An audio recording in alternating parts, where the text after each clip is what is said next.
सभी को नमस्ते। आज हम द्वितीया विभक्ति के नियम के विषय में पढ़ेंगे। तो द्वितीया विभक्ति का नियम के विषय में एक कारिका आती है। उभ सर्वतसोः कार्याधिक दिग् उपरयादिषु त्रिषु द्वितीया आम्रडितान्तेषु ततो अन्यत्रापि दृश्यते। तो ये कारिका अर्थात जो श्लोक रूप में जो नियम दिए रहते हैं व्याकरण शास्त्र में, उन्हें कारिका कहा जाता है। और ये कारिका रूप नियम अष्टाध्यायी के द्वितीय अध्याय के तीसरे पाद के दूसरे सूत्र कर्मणि द्वितीया पर दिया गया है। तो अब हम इसका अर्थ समझते हैं।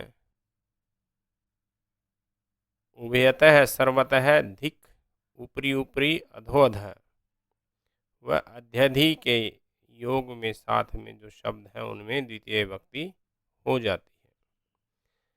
कारिका में एक शब्द दिया गया है आम्रडितान्तेषु। इसका मतलब ये होता है कि जो द्विवचन किए हुए अर्थात दो बार पढ़े हुए शब्द हैं, जैसे ऊपरी ऊपरी अधोअधः अध्यधि, तो इनके साथ में भी जो है द्वितीय विभक्ति का विधान यहाँ पर किया गया है। तो अब इनको हम उदाहरणों में घटा करके देख लेते हैं। तो हमारा सबसे पहला उदाहरण है ग्रामम उभयतः जलम अस्ति। गांव के दोनों ओर जल है। तो यहाँ पे उभयतः शब्द आया था, तो उभयतः शब्द के साथ में सामान्य रूप से षष्ठी विभक्ति की प्राप्ति थी, लेकिन यहाँ पे विधान कर देने से उभयतः के साथ में ग्राम शब्द में द्वितीय विभक्ति हो गई। अगला वाक्य है नगरम सर्वतः वृक्षा सन्ति। नगर के सब और वृक्ष हैं। यहाँ पर भी इसी प्रकार सर्वतः के योग में संबंध में नगर शब्द में षष्ठी विभक्ति की प्राप्ति थी, परंतु नियम में कहे जाने से यहाँ नगर शब्द में भी सर्वतः के योग में द्वितीय विभक्ति हो गई। अब इस नियम के अन्य उदाहरण देखते हैं हम। धिग नास्तिकम अर्थात नास्तिक को धिक्कार। तो यहाँ पे धिक शब्द आ गया है। धिक शब्द के योग में नास्तिक शब्द में द्वितीय विभक्ति का प्रयोग हो गया है। पृथ्वीम उपरी उपरी वनानि सन्ति। तो पृथ्वी के ऊपर ऊपर वन है। तो यहाँ ऊपरी ऊपरी जो शब्द आया है, दो बार जो है ऊपरी शब्द पढ़ा है। तो जब दो बार पढ़ा जाए ऊपरी शब्द, तो इसके साथ में पृथ्वी शब्द है, इसमें द्वितीय विभक्ति का विधान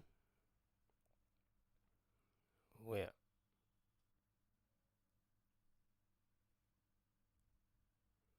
ग्रामम अधोधः जलम अस्ति अर्थात गांव के नीचे नीचे जल है। तो यहाँ पे अधोधः जो द्विवचन किया हुआ है, दो बार पढ़ा हुआ अधः शब्द है, उसके साथ में ग्राम शब्द में द्वितीय विभक्ति हो गई। अगला वाक्य है लोकम अध्यधि ईश्वर अस्ति। लोक के अंदर अंदर ईश्वर है। तो यहाँ पर भी जो अधि शब्द है वो दो बार पढ़ा गया है और संधि करके अध्यधि बन गया है। तो यहाँ अध्यधि शब्द के साथ में योग में संबंध में लोक शब्द में द्वितीय विभक्ति हो गई है। इससे अगला वाक्य हमारा गृहम सर्वतः फल वृक्षा सन्ति। घर के सब और फल वृक्ष हैं। तो यहाँ पर सर्वतः शब्द के साथ में गृह शब्द में द्वितीय विभक्ति कर दी गई है। माम उभयतः पुस्तकानि सन्ति। मेरे दोनों ओर पुस्तकें हैं। यहाँ पे भी उभयतः शब्द के साथ में द्वितीय विभक्ति होकर के माम बन गया है।